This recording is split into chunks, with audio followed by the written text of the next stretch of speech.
This is Tunky647 with another story that'll make you say, for real though? Today I bring you the story of Kendrick Johnson, and this story is actually a little close to my heart. At the beginning of this year, I blogged on this story on my blog called The Lethal Tongue, and at the time I was actually suspicious about this story at that time too.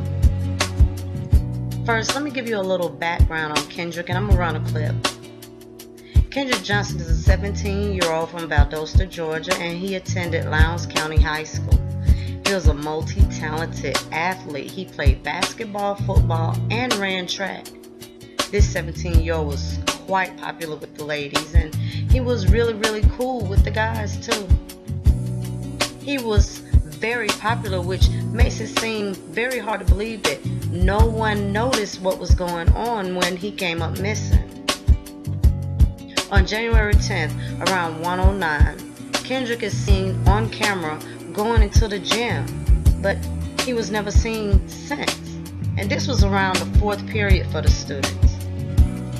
8 hours later, Kendrick's mom got home. His dad was already there and worried, but when his mom got home, she was starting to get a little stressed. She called the police. She wanted to know, could they help her find her son? They looked around and they searched. No one knew where he was at. His friends nor his girlfriend. No one knew where Kendrick was at. The next day, Kendrick's father went to the school to find out what happened. When did he come up missing, and did he leave the school grounds at any point? And that's when they ran back the tape and they saw that Kendrick went inside the gym. The janitors went inside the gym after seeing this tape also to see if they could pinpoint what happened. Was there any sign of where he could have went or how he left? And that's when they found him in the mat. They found him inside a wrestling mat that was rolled very tightly around him. The first responders came, and when they came and saw him, they took pictures, which is actually a good thing, but that's all I can say that the first responders did that was good. Because they moved his body, which makes it kind of hard for the county coroner, because now the county coroner is going by what he sees, and he says that Kendrick died of positional asphyxiation. The family is not buying it though, because again, when you look at these pictures, that there's almost a carbon copy of the Emmett Till pictures. You kind of question it too. The county coroner stated that he believed Kendrick died as a result of reaching inside the mat to retrieve his shoe. But let me look at this picture again. If you see this picture and you see that he's inside the mat, upside down, with his shoes placed neatly beside him, what shoe was he reaching for? Why are they rushing to judgment, and why is the GBI just refusing to hear anything else? See, this is another part of the story that's just crazy. The family hired their own medical examiner, and the medical examiner has stated that he believes, from what he can see, that Kendrick died from blunt force trauma to the neck, where it severed his carotid artery. That's a pretty hard blow. The family took these findings up to the GBI, and the GBI is basically saying, nah, we don't believe what that says. We have our own report, and we're going with this report.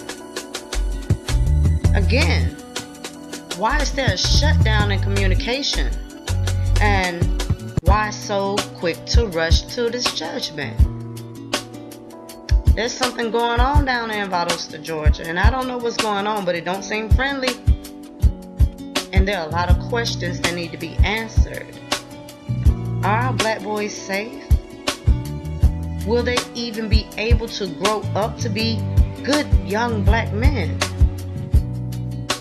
When I think about all these stories and I read about these successful young black men dying, even if it's black on black crime, I always think, wow, we don't know what treasure is missing from us now.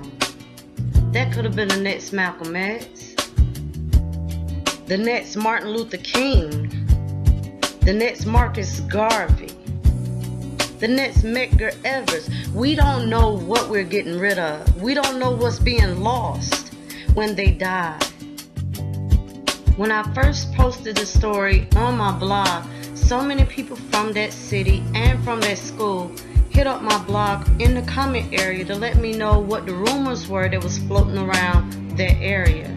That's what led to me also thinking more into this conspiracy theory. One of the things that was said that stood out most of all is Kendrick was going with the police chief's daughter. She was a white girl, and the neighborhood really wasn't happy, and the police chief himself wasn't happy also with Kendrick dating his daughter. The daughter's ex-boyfriend was not too happy either, and he also went to this school. People are starting to question exactly what his role was in this story. There's a lot of things that's going on in this story, and us not knowing all the facts is not fair. And when we see that something's not fair, the only right thing to do is to stand up and raise your voice. Stop this perpetual cycle of violence and death happen within our people. It seems like whenever something like this ever happens, they always bring up the black on black crime. They always talk about it like, why don't we pay attention to what's going on with our community? But any death is just wrong. I don't care who commits it. I'm not for anyone killing someone for no reason at all. I believe in fair punishment for the crime. And being black isn't a crime, so why is it treated as such? This man could have provided so much thought and insight to thousands of people. We don't know what his destiny was. But it was snuffed out. And the GBI refuses. They refuse to look at any other evidence. It goes to show you there's something wrong here.